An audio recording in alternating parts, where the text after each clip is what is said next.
Today let me start SST chapter number 13, the Parliamentary Government. First of all, today we will learn about Parliamentary Government यानी कि संसदीय सरकार है ना, उसके बारे में आज हम पढ़ेंगे. तो इसके what are the learning outcomes?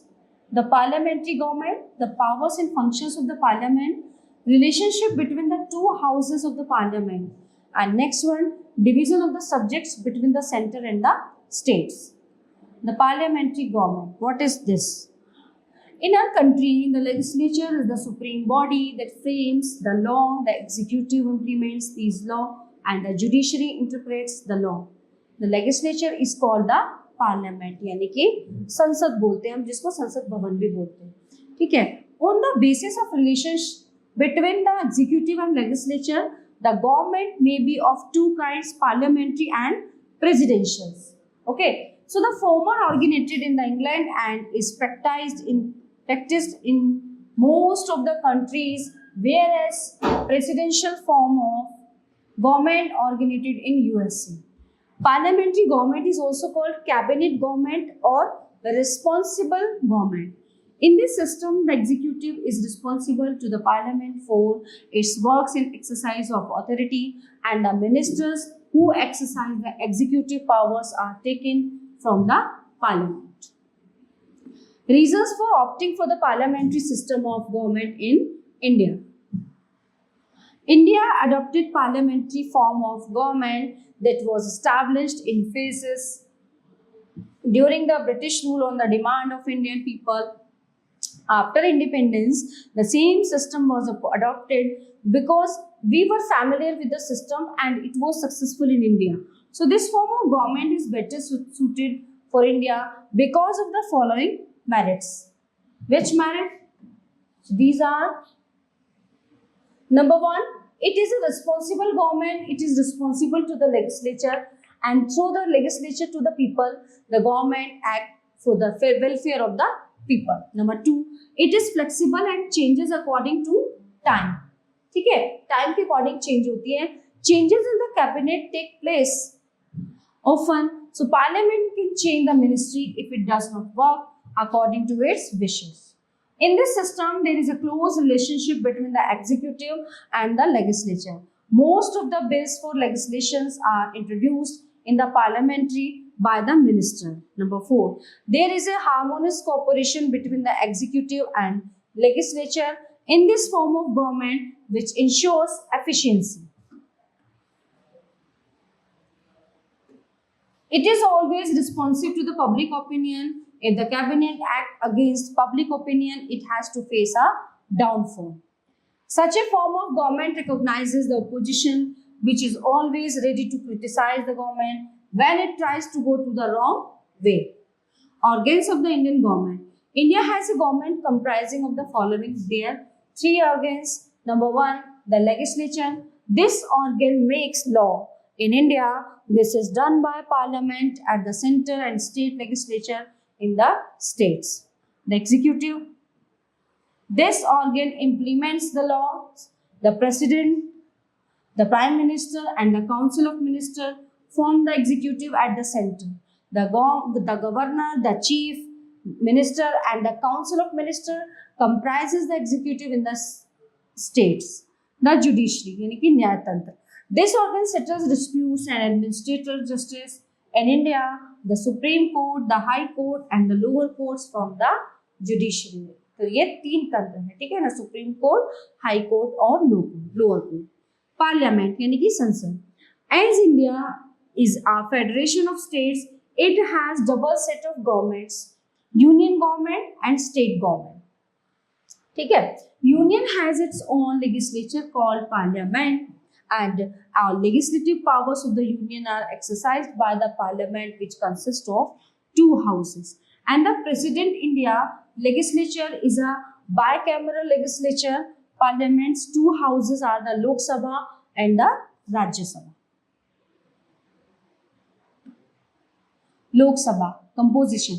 The Lok Sabha is the lower house of the parliament. It is the representative body of the people.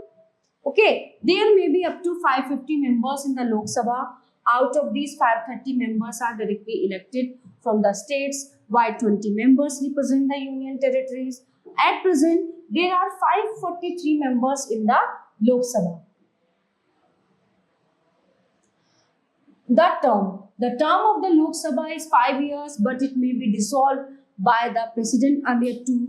During an emergency,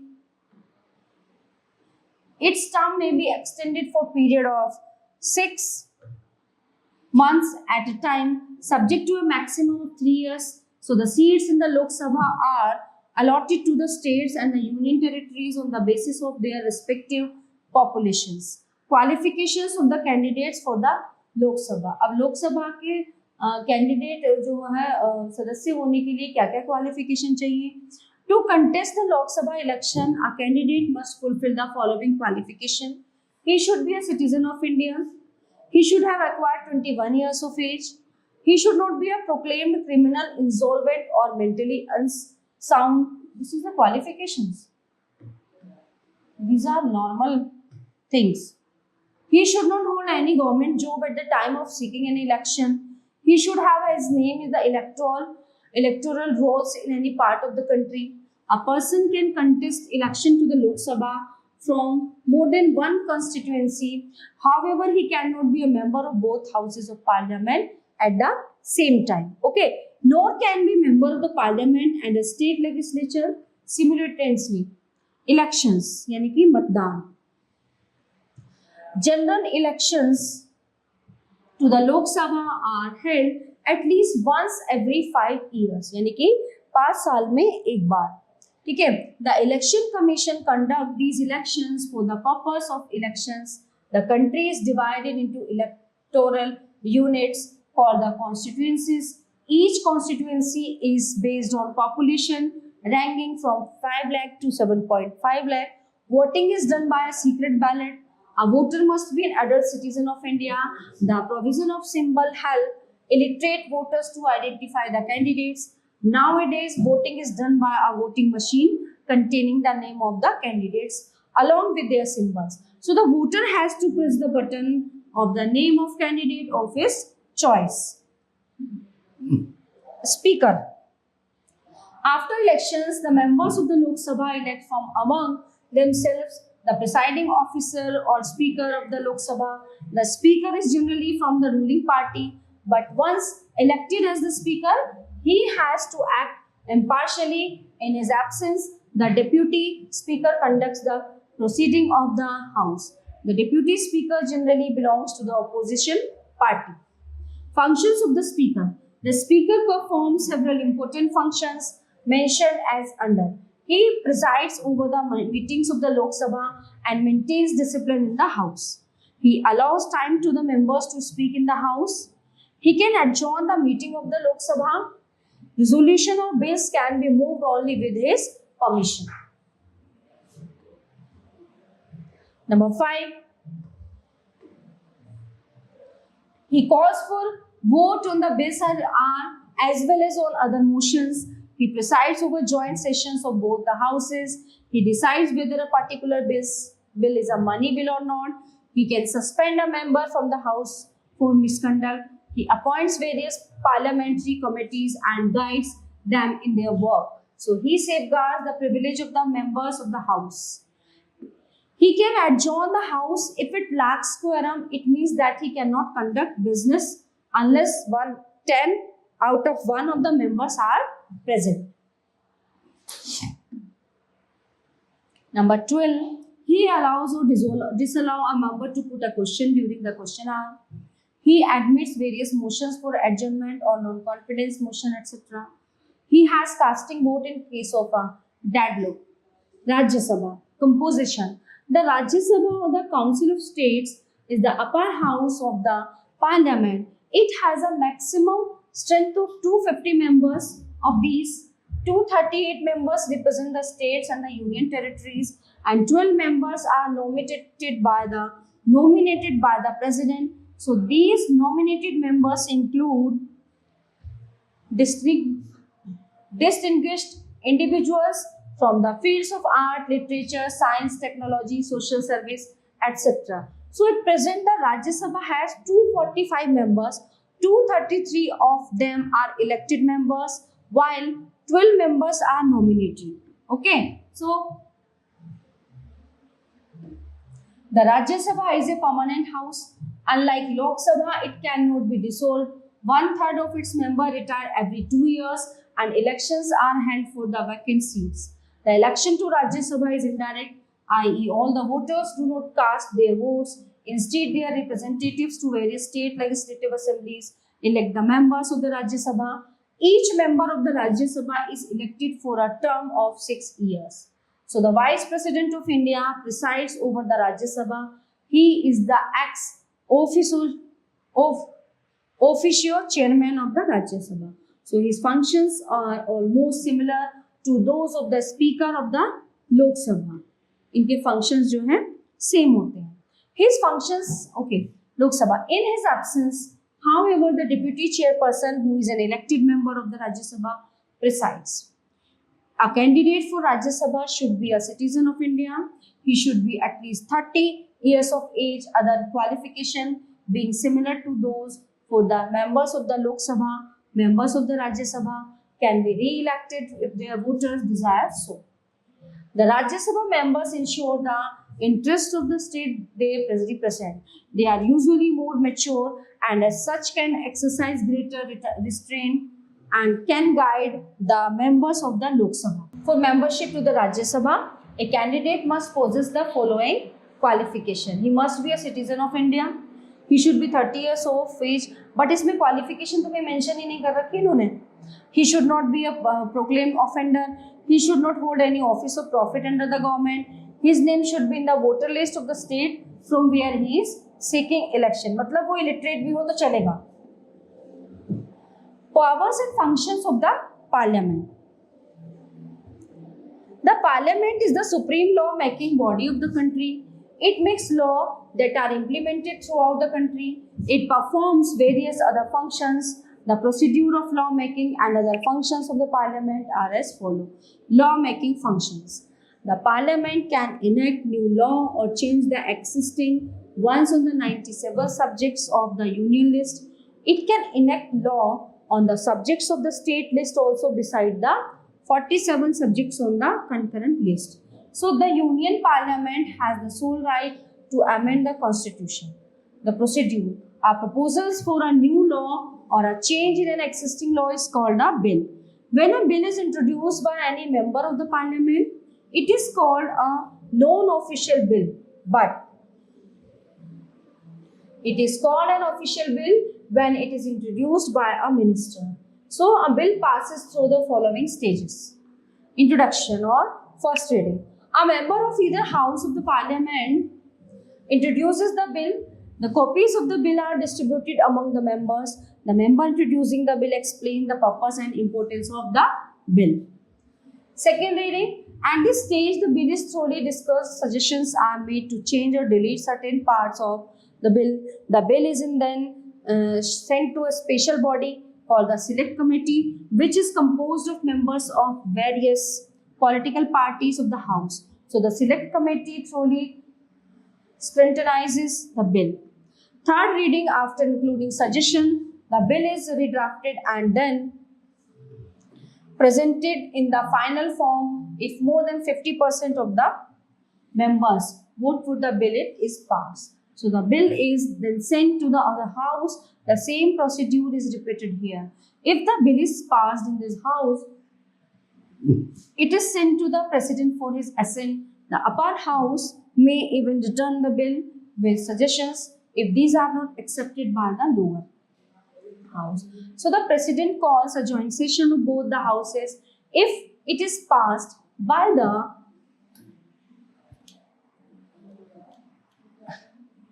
joint session, the bill is sent to the president. The president too can return the bill with suggestions for change. If no suggestions or changes are made by him, he signs the bill and it becomes an act of parliament or a law. Money bill. It is a bill which deals with the income and expenditure of the government, while an ordinary bill can be introduced in either of the house of the Parliament.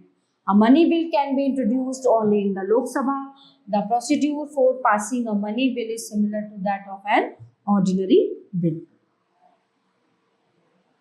Other functions.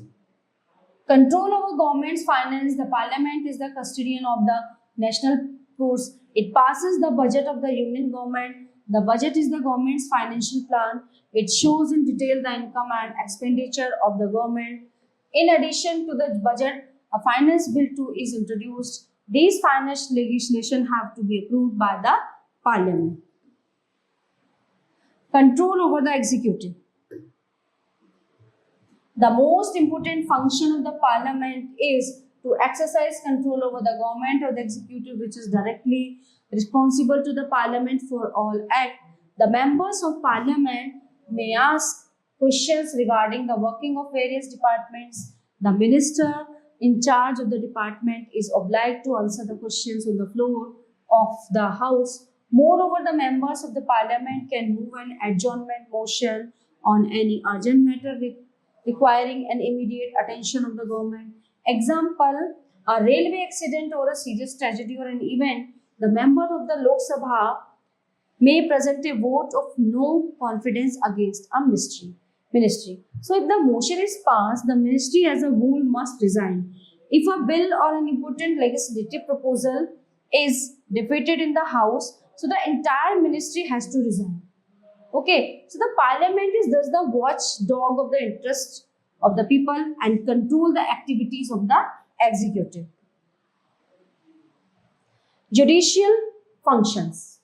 The parliament enjoys certain judicial powers also. It can impeach the president, a judge of the Supreme Court or the High Court if they are found acting against the constitution or misusing their power or indulging in corruption. Lok Sabha has the upper hand. The Council of Ministers is primarily responsible to the Lok Sabha. If the Rajya Sabha passes a vote of no confidence, so the government is not obliged to resign. But if the Lok Sabha passes such a motion, so the government has to resign. Okay, division of subject between the center and the states. The power of the center and the states are well defined in the constitution. There are three types of lists: the union list, the state list and the concurrent list, in which the subject for legislation have been specified and made crystal clear. So number one is the union list.